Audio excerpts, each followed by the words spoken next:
Is addiction just a manifestation of mental health issues?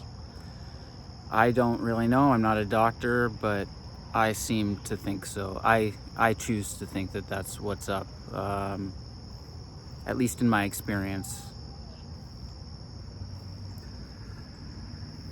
So, for most of my life, as you know, this channel talks a lot about recovery and sobriety. I spent 17 years as a drug addict and an alcoholic, and now I'm almost 2 years sober.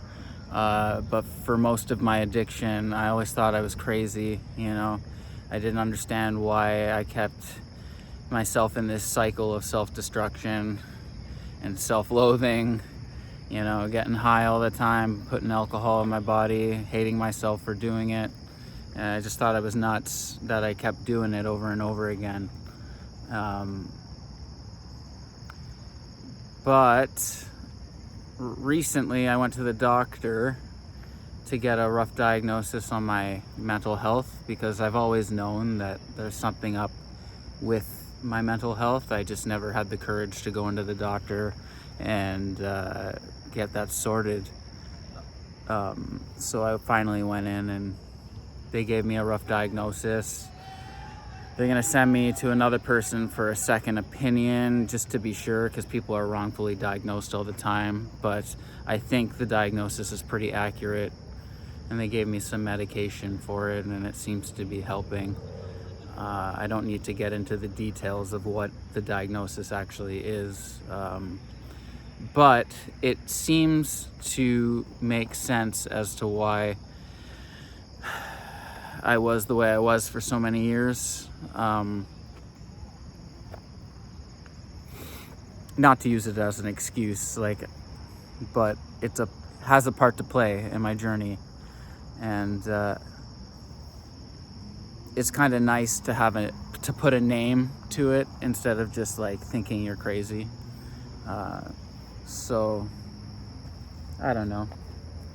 If you're struggling with your mental health and you're too scared to go get that looked at, especially if you're a dude, I find guys, there's more of a stigma for us when it comes to mental health. We think it's a sign of weakness, us going in and trying to work on our mental health, but don't look at it like that. I would suggest not looking at it like that. If you have an issue, go get it sorted. There's no weakness in that. And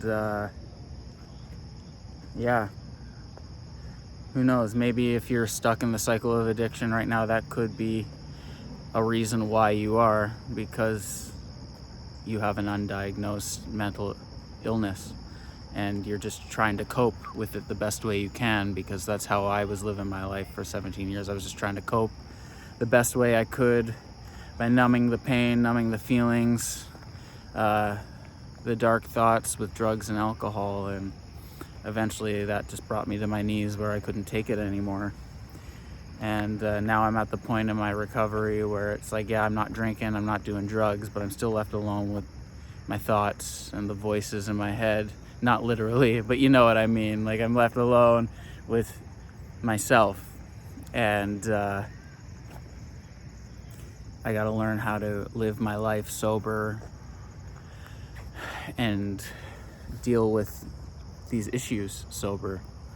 I can't run away from it anymore by drinking and doing drugs. Sorry, there's a mosquito flying in my face. It's really annoying. But but yeah, I have to find healthy coping mechanisms. So that's the next step in my journey of recovery, is going and getting my mental health sorted so I can live the best life I can possibly live. And you deserve that too if you're struggling. And I just wanted to hop on here and make a quick little video talking about mental health and addiction. So yeah, anyway, hope you all have a great long weekend. Peace out, everybody.